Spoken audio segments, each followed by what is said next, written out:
Pertandingan timnas Indonesia dan timnas Irak di kualifikasi Piala Dunia zona Asia ini dinanti-nantikan guys ya, khususnya pendukung timnas Indonesia yang berharap timnas Indonesia bisa menang melawan Irak dengan sapu bersih guys ya.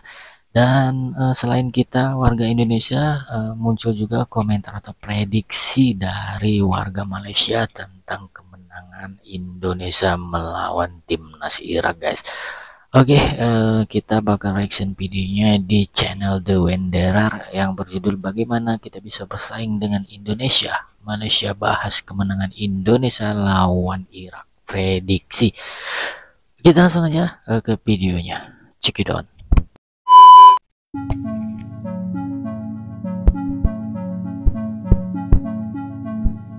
Indonesia vs Irak.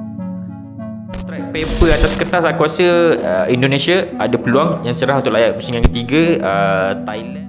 Timnas Indonesia akan melawan Timnas Irak pada 6 Juni 2024. Dua kali pertemuan Indonesia selalu kalah, tapi sekarang Indonesia bisa saja menang. Dikarenakan bertambahnya Tom Hey, Ragnar, Itzes, dan Verdong di skuad Timnas saat ini. Kemungkinan Indonesia menang 2-1 atau seri. Selain itu, prediksi lainnya dari warga Malaysia yang menyoroti Timnas Indonesia versus Irak. Indonesia akan berjumpa Irak sekali ya, lagi warga Malaysia juga esok menyoroti jam 5 petang Indonesia, waktu Malaysia. Sebenarnya dah beberapa kali juga Indonesia jumpa dengan Irak ni. Kalau dekat World Cup qualifier yang hari tu dekat tempat Irak, Indonesia kena bantai 5-1. Dekat Piala Asia dalam group stage pun diorang dikalahkan 3-1. Menunjukkan Irak memang betul-betul tim yang power, tim yang boleh skor gol. Cuma apa yang berbezanya kali ini, Indonesia akan berlawan Irak dekat tempat mereka, iaitu Gelora Bung Karno. Pastinya ada sedikit kelebihan untuk Indonesia. Last time event under 23 pun diorang kalah dekat penentuan tempat ketiga. Jadi memang Indonesia sekarang ni diorang ada semangat berkobar-kobar untuk mengalahkan Irak. Sebab apa? Sebab Irak selalu kalahkan diorang. Jadi mampukah Indonesia mengalahkan Irak? Kalau tanya aku, Indonesia akan skor gol lawan dengan Irak. Tapi Irak pun sama juga, sebab diorang ni dari segi serangan memang berbahaya. Jadi prediction aku, mungkin mereka akan seri 2 sama dengan Irak ataupun 1 sama. Kita tengoklah macam mana nanti. Even kalau seri ataupun kalah lawan Irak sekalipun, Indonesia masih ada peluang cerah untuk layak ke pusingan seterusnya. Sebab kalau korang tengok group stage, Indonesia dekat nombor 2 dengan 7 poin. Vietnam dekat tempat ketiga dengan 3 poin. Jadi Indonesia kalau kalah dengan Irak sekalipun, kalau diorang menang dengan Vietnam dan juga Filipin, sudah cukup untuk melayakkan mereka ke pusingan seterusnya. Baru-baru ini Ketum PSSI Erick Thohir menanggapi DPR yang menyebut Timnas Indonesia harus diisi 60% pemain lokal ke depannya. Ya kan opini itu syah ya. Pak Putra Nababan saya kenal baik, dia juga tokoh nasional. Nah itulah yang kita perbaikin sekarang kan, nasionalisasi itu adalah pemain ya berdarah Indonesia. Nasionalis. Mungkin banyak teman-teman yang terpersepsikan seakan-akan nasionalisasi kita Pak Erick Thohir seperti yang lalu-lalu. Tidak salah. Ya, ada pemain U17 kita, U20 kita kemarin bapak ibunya dari mana ya, si Marcel? Dari Kalimantan Selatan kita. Tapi bapak ibunya kan orang Afrika. Orang Afrika ya. Siapa namanya? Sudan. Sudan. Bapak ibunya Sudan, lahir di sini.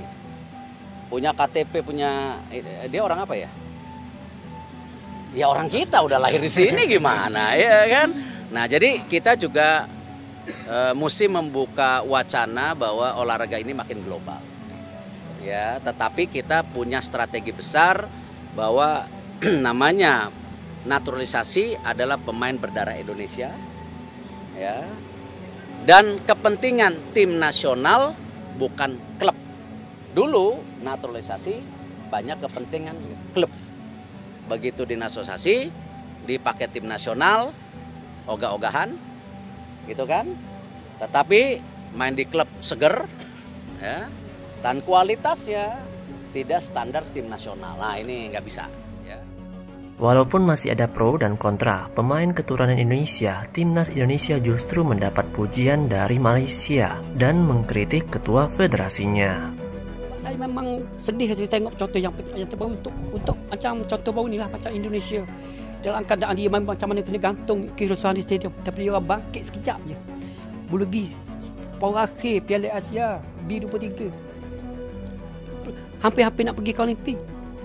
Dan kita dulu, pengalaman kita dulu, masa kita pergi Olimpik, ada tak gaji orang player macam berapa sangat? Tak ada pun macam ni, mewah macam ni. Tapi diorang boleh pergi Olimpik. Itu yang kita nak. Sebab dulu pun macam dulu mungkin zaman tu zaman macam apa ni orang susah mungkin tak pergi ke Stadium Merdeka apa, tapi kita ikut. Kadang-kadang dengar radio pun cukup dah. Kita kadang dengar radio, ulasan radio tu kita menangis dah. Bangga. Dulu. Zaman dulu, zaman dah berubah dah. Sekarang ni dia patutnya kita fikirlah macam saya nak sangat FAN tu berubah. Bukan semaksud saya nak berubah mestinya Datuk Hamidin tu berundur, tapi saya nak berubah tu cukup janganlah alasan-alasan yang dicipta, yang direka, yang bukan-bukan. Cukuplah dengan alasan bagi saya 5 tahun lagi, bagi saya sepenggal lagi. Cukuplah benda tu. Kita akan buat apa semata. Kita tengok contoh baru yang terlibat dengan NTC, National Team Center tu, untuk training. Apa jadi? Benda tu dah 2018 lagi kita lancar. Masa Datuk Faizal Azumu lagi terlancar benda tu. Tapi sekarang pun sepatutnya benda tu dah serah pada 2022.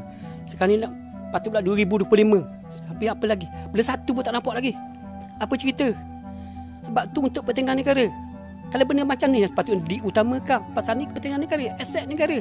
Dah FIFA dah bagi dah 25 juta. Siapkanlah tu dulu. Ni sampai satu benda pun tak nampak lagi. Apa benda yang bila kita bising, kita akan buat siasatan dalaman. Saya minta maaf lah, saya cakap sebab saya pun orang tua dan kita pun ada pengalaman. Macam Datuk Hamidin cakap, dia nak benda ni jawatan kuasa integriti dalam FAM, siasat benda macam ni. Saya pun faham sangat lah. Awak bos FAM. Minta maaf saya cakap tu terang. Awak sendiri sebagai bos FAM, awak nak arahkan orang siasat FAM macam mana? Kalau awak berundur, boleh orang siasat. Sekarang ni awak bos FAM, awak tubuh jawatan kuasa tu, nak suruh siasat awak. Betul ke? Saya minta maaf lah. Terus terang saya cakap. Sebab ni untuk kebaikan bersama negara. Sporting lah. Saya tak marah pun dia awak duduk situ duduk je lah. Tapi biarlah adil lah. Jangan fikir sangat pribadi kita. Kalau kita buat baik, orang akan ingat. Bila kau tengok sesi latihan tu, dalam hati aku rasa macam wish, tak meyakinkan lah squad ni. Maaf lah, mungkin agak kasar sikit, tapi aku rasa aku rasa player yang ada ni, of course diorang tak apa je nak main untuk kalah kan. Tak ada siapa nak main untuk kalah. Dan aku rasa sendiri Kipanggun harus, aku rasa misi hidup mati dia. Aku rasa ini perlawanan paling penting untuk dia sebenarnya. Sebab kalau seri, aku rasa mungkin boleh lagi kalau seri, tapi kau kena menang dengan Chinese Taipei dan kena mengharapkan Oman kalahkan Kyrgyzstan. Itu dia punya apa ni, susul galuh lah kalau kau nak layak. Tapi untuk aku, of course 3 mata tu sangat penting lah. Selok-eloknya dapat curi 1 mata pun sangat baik. Cuma kita akan bermati-matian lah dekat Chinese Taipei nanti. So untuk aku sebenarnya ni misi sukar untuk Kipanggun. Sebab kalau ikut on track paper atas kertas, aku rasa Indonesia ada peluang yang cerah untuk layak pusingan ketiga. Thailand aku rasa pun ada peluang yang cerah untuk layak pusingan ketiga. Singapura dah tak boleh. Dan aku rasa Filipin, dia sama grup dengan Indonesia. Filipin pun dia kena menang 2 game terakhir ni kalau dia nak layak lah. Dan untuk aku sendiri, prediction aku, of course kita nak Malaysia menang. Nah, Sobat Maju, begitulah pendapat dari mereka mengenai timnas Indonesia. Peluang Indonesia lolos sangat besar dan yakin bisa kalahkan Irak. Bagaimana pendapat kalian?